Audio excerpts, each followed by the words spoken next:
ঊর্ধ্বতন কর্তৃপক্ষ উপস্থিত থেকে আমাদেরকে বলেছে আজকে 3টার সময় আমাদের জিও পাবে। আমরা আনন্দ চিত্তে এখানে সবাই উপস্থিত হয়েছি। আমরা জিওর জন্য অপেক্ষা করছি। আমরা জিও পাবো, অত্যন্ত আনন্দ হয়ে আমরা আমাদের ঘরে ফিরে যাব। আর যদি তার ব্যর্থ হয় তাহলে গতদিন এটা ঘোষণা ছিল সচিবালয়ের সকল গেট আমরা বন্ধ করে দেব। ঢুকতে পারবে না, কেউ বের হতে পারবে না। আমার অধিকার আপনি কেড়ে নিতে পারেন না। আপনি আমাদের কর্মচারীদেরকে দুটো ডাল ভাতের ব্যবস্থা করতে গেলে আপনার এত সমস্যা হয়? কাউকে 50 লাখ টাকা দিতে তো সমস্যা হয় না, 50,000 টাকা দেন কোথাও সমস্যা হয় না। তারা তো রাস্তায় তো দাঁড়াতে হয় না, আমাকে কেন দাঁড়াতে বাধ্য করেন? আমার মিডিয়ার ভাইদের মাধ্যমে আমাদের সরকার যথাযথ কর্তৃপক্ষের বিশেষ দৃষ্টি আকর্ষণ করছে, আপনারা একটু খোঁজ নেন। আমরা নিচে যারা চাকরি করি আমরা প্রত্যেকে খুবই কষ্ট চলি ভাই। আমি বাংলাদেশ সচিবালয়ের দীর্ঘদিনের প্রত্যাশা, আজ থেকে আরো 40 বছর আগের দাবি আমাদের সচিবালয় ভাতা। আপনারা চলে যান, চলে যান, আপনারা চলে যান, যার অফিসে যান, চলে যান, এটা কেপিআই। ডেন্টিস্টের পরামর্শ নাও, নতুন কোলগেট অ্যাক্টিভ সল্ট। এখানে যার অফিসে চলে যান, যার অফিসে চলে যান, যার অফিসে চলে যান, চলে যান, যার অফিসে চলে যান। আমাদের অফিসে আছি, আমরা বাইরে যাই না।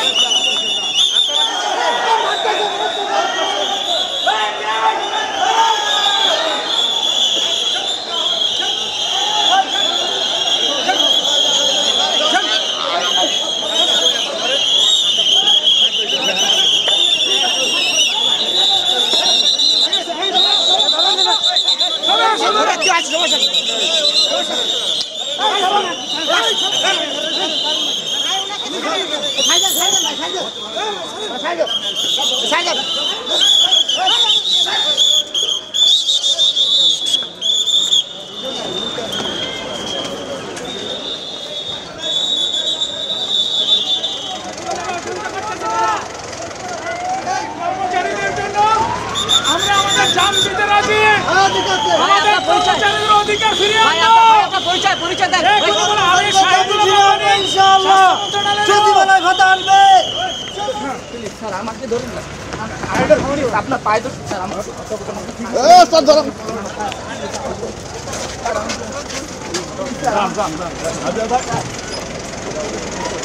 আপনারা জানেন যে এটা বাংলাদেশ সচিবালয়, বাংলাদেশের প্রশাসনের কেন্দ্রবিন্দু। বাংলাদেশে যতগুলো কেপিআই রয়েছে তার মধ্যে অন্যতম প্রধান কেপিআই হচ্ছে বাংলাদেশ সচিবালয়। আপনারা জানেন যে বিগত দিনে এখানে যারা কর্মচারীর নামে উচ্ছৃঙ্খলতা তারা করেছে, বিগত দিনের ঘটনা আপনাদের সবাই জানা আছে। তারই ধারাবাহিকতায় আমরা গতকাল রাতেও তাদের অনেক বুঝিয়েছি, কিন্তু তারা প্রশাসনের কোনো কথা শোনে নাই। তারা হুমকি ধামকি অব্যাহতভাবে দিয়ে চলেছে। তো এটি হচ্ছে বাংলাদেশের প্রশাসনের প্রাণ কেন্দ্র।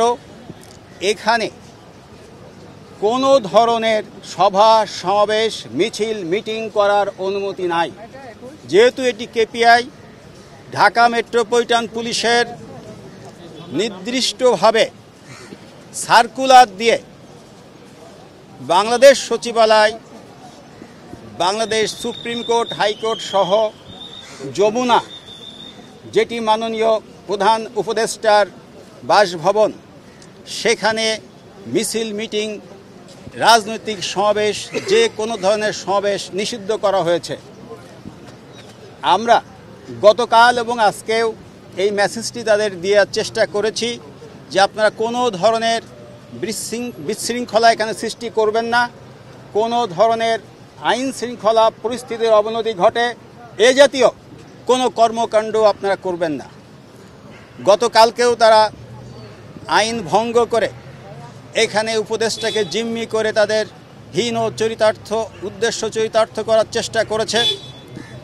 এটি আমরা মনে করি ভিন্ন অর্থে ভিন্ন খাতে একটি প্রবাহিত করার ষড়যন্ত্র কিনা আমরা সেটি খতিয়ে দেখছি।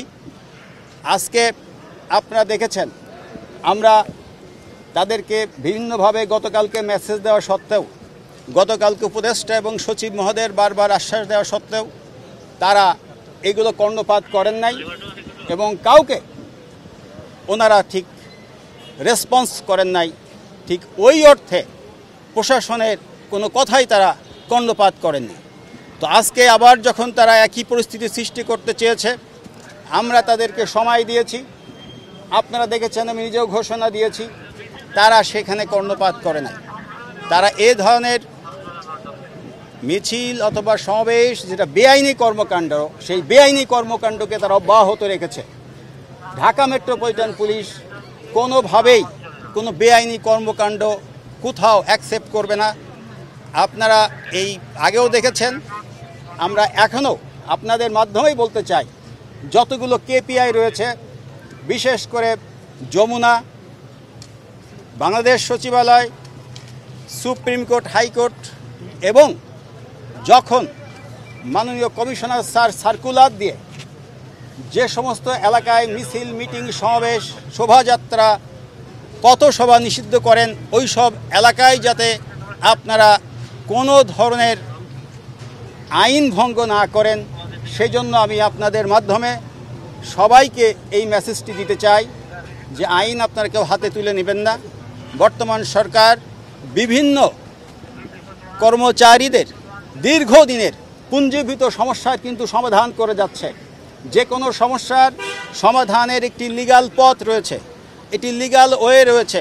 কিন্তু আপনি যখন যানবাহন চলাচল বন্ধ করেন, পথচারীদের বিঘ্ন সৃষ্টি করেন, মানুষের নিরাপত্তাহীনতার কারণ হয়ে দাঁড়ান, প্রশাসনের কেন্দ্রবিন্দু সেখানে যখন আপনি বিশৃঙ্খলার চেষ্টা করেন, তখন অবশ্যই আইন তার নিজস্ব পথে চলবে।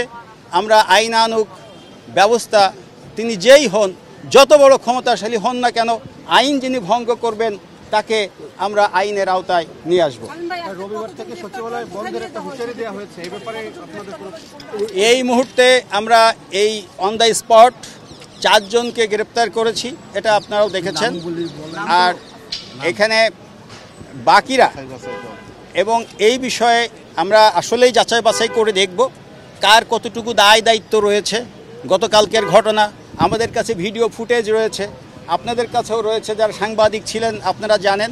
গতকালকেও আমি দুইবার তাদেরকে আমি শান্তিপূর্ণভাবে সমাবেশ শেষ করার জন্য বলেছিলাম, কিন্তু তারা কিন্তু সেই বিষয়টি তারা আমলেই নেয়নি। সুতরাং আমরা এই মুহূর্তে যাদেরকে নেওয়া হয়েছে অন দ্য স্পট, যারা আইন ভঙ্গ করেছে, শুধুমাত্র আমরা তাদেরকে বেছে বেছে কয়েকজনকে নিয়েছি। এবং এইটা যদি অব্যাহত থাকে, যত মানুষ আইন ভঙ্গ করবে আমরা সবাইকে আইনের আওতায় আনব। গ্রেফতার করেছেন না আটক করেছেন? আমি এটাই বলতে চাচ্ছি, আমরা আপাততভাবে আমাদের হেফাজতে নিয়েছি, যাচাই বাছাই করে দেখব। আমাদের কাছে ভিডিও ফুটেজ আছে, আমরা যাচাই বাছাই শেষে তাদের বিরুদ্ধে আইনানুগ ব্যবস্থা করব। আমি সানা শামিনুর রহমান। আমি বাংলাদেশ সচিবালয়ের দীর্ঘদিনের প্রত্যাশা, আজ থেকে আরও 40 বছর আগের দাবি আমাদের সচিবালয় ভাতা। আপনারা জানেন প্রতিরক্ষা মন্ত্রণালয়ের কর্মচারীরা তারা আর্মিদের কাজ করে, বাট তারা সেখানে রেশনের সুবিধা পান। আমরা দেখেছি দুদক, মাদক, অন্যান্য সংস্থা আছে যারা নন ইউনিফর্ম, তারা রেশনের সুবিধা পান, অনেকে ঝুঁকি ভাতা পান। বাট বাংলাদেশ সচিবালয়ের কর্মচারীরা এতই নিগৃহীত, এতই বঞ্চিত, এতই তারা মানে তাদের মান মানে অবনমিত করা হয়েছে যে আমরা সবার বাজেট দিই, বাট আমাদের যে টিপটপ ভাতা বা সচিবালয় ভাতাটা আমরা প্রায় 43 বছর যাবত দাবি করে আসছি, কিন্তু সেটা আমাদের কর্তৃপক্ষের কর্ণকুহরে পৌঁছায় না। কেন? একই দেশই দ্বৈত নীতি, আমরা তো অতিরিক্ত কিছু চাই না, আমাদেরকে মূল্যায়ন করা হোক সেটা আমরা চাই। আমরা গতকাল অর্থ উপদেষ্টা মহোদয়ের সাথে কথা বলেছি, সেখানে শান্তিপূর্ণ একটা অবস্থানে আমরা ছিলাম। উপদেষ্টা মহোদয় একটু নমনীয় হয়েছেন, তখন আমরা আমাদের লোকগুলোকে কনভার্ট করে আবার আমাদের কন্ট্রোলে নিয়ে আমরা সেখান থেকে প্রস্থান করেছি। কিন্তু আমরা তাকে অবরুদ্ধ করিনি, আমাদের কাজটা অবরুদ্ধ করে নয়, আমরা উপদেষ্টা মহোদয়ের কাজকে লাঘব করি, আমরা তাদেরকে বিপদে ফেলি না, আমরা তাদের বোঝা বাড়াই না, তাদের বার্ডেনকে আমরা হালকা করি। আমাদের মাধ্যমে তো বাজেটের কাজগুলো হয়, আমাদের মাধ্যমে তো বিধিবিধান প্রণীত হয়, আমাদের মাধ্যমে তো সচিবালয় নির্দেশমালা তৈরি হয়।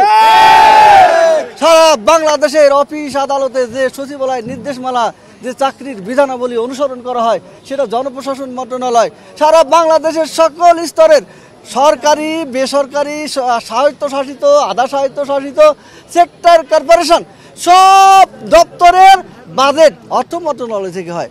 আপনারা জানেন অনেক অটোনমাস বডি আছে, কিন্তু তাদের বাজেটও কনসার্ন মিনিস্ট্রি হয়ে অর্থ মন্ত্রণালয় থেকে। তাহলে আমরা শুধু সেবাই দিয়ে দেবো, আর আপনার সেবা দেবেন, আপনারা ফলও খাবেন। আমরা গতকালকে কি অর্থ উপদেষ্টার কাছ থেকে আপনারা কোনো আশ্বাস পেয়েছিলেন? আমরা যদি পেয়ে থাকেন তাহলে হচ্ছে আজকের এই কর্মসূচি কেন? মানে জি, গতকাল আমাদের উপদেষ্টা মহোদয়, সচিব মহোদয়, এফআইডি অর্থাৎ আর্থিক প্রতিষ্ঠান বিভাগের সচিব মহোদয় সহ অর্থ মন্ত্রণালয়ের ঊর্ধ্বতন কর্মকর্তাবৃন্দ ছিলেন। ওনারা আগামী সোমবারে জিও দেওয়ার কথা বলেছিলেন, কিন্তু পরবর্তী পর্যায়ে আমরা বললাম যে স্যার আমরা কর্মচারীদের প্রতিনিধি, আমাদের কিছু দায়িত্ববোধ আছে, আমরা কি বলবো? তাহলে উপদেষ্টা মহোদয় আপনি নিজে গিয়ে তাদেরকে বলুন। বলে না না, আমার পক্ষ থেকে আপনি বলেন। তাহলে আমি স্যার কি বলবো? আপনি অন্তত আজকে যদি না দিতে পারেন, আজকের দিন তো প্রায় সমাপ্ত, আগামীকালকে অন্তত জিওর কথা বলেন। তখন অর্থ সচিব মহোদয়কে বললেন কি সম্ভব? তো অর্থ সচিব মহোদয় বললেন আগামীকাল জিও দেওয়া সম্ভব। তখন আমরা আশ্বস্ত হয়েছি। তবে আমরা বলেছি আমাদের জিওটা টোটালি আমাদের হাতে না আসা পর্যন্ত আমাদের ডিক্লারেশন এটাই যে আমরা আমাদের অবস্থান থেকে সরে দাঁড়াবো না। আজকে আর পরবর্তী কর্মসূচি কি? পরবর্তী কর্মসূচি আজ 3টার মধ্যে আমাদের জিও পাওয়ার কথা, আমরা অবস্থান করছি। এর মধ্যে যদি জিও পেয়ে যাই তাহলে আমরা শান্তিপূর্ণভাবে আপনাদেরকে সবাইকে ইনভাইট করব, আমরা সবাই একতাবদ্ধভাবে কিছু মিষ্টি বিতরণ করব, আর আমাদের উপদেষ্টাকেও ধন্যবাদ জানাবো। আর যদি কোনো কারণে না হয়, আর যদি কোনো কারণে আমাদের কথার সাথে কমিটমেন্টের ব্যত্যয় ঘটে, তাহলে আমরা পরবর্তী কর্মসূচি হিসাবে সারা যতগুলো সচিবালয়ের ভিতরে বাইরে, যেমন শিল্প মন্ত্রণালয়ের বাইরে আছে, ইআরডি বাইরে আছে, পরিকল্পনা মন্ত্রণালয় বাইরে আছে, ওরা অলরেডি প্রস্তুত হয়ে আছে, আমাদের ডাকের অপেক্ষায় আছে, ওরা মিছিল করার জন্য প্রস্তুত হয়ে আছে। আমি বলি যে আমরা গ্রিন সিগন্যাল দিলে তারপরে তোমরা বের হবে।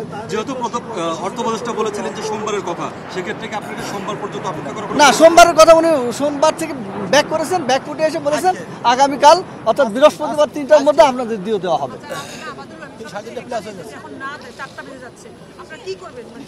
এখন আমরা 4টা এবং অফিস আওয়ার পর্যন্ত ওয়েট করব।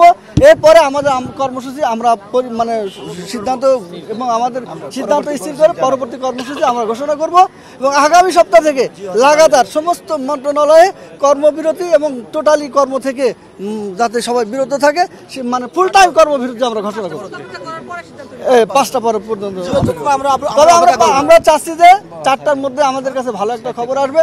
আমাদের অর্থ মন্ত্রণালয়ের যেসব সহকর্মীরা আছেন তারা আমাদের টাইম টু টাইম আমাদেরকে মেসেজ থ্রো করছেন যে অবস্থা খুব ভালো, আপনারা বাদামতলায় অপেক্ষা করুন। বাদামতলায় জিও না যাওয়া পর্যন্ত আপনারা বাদামতলা থেকে আপনাদের অবস্থান সরবেন না, আপনারা বাদামতলা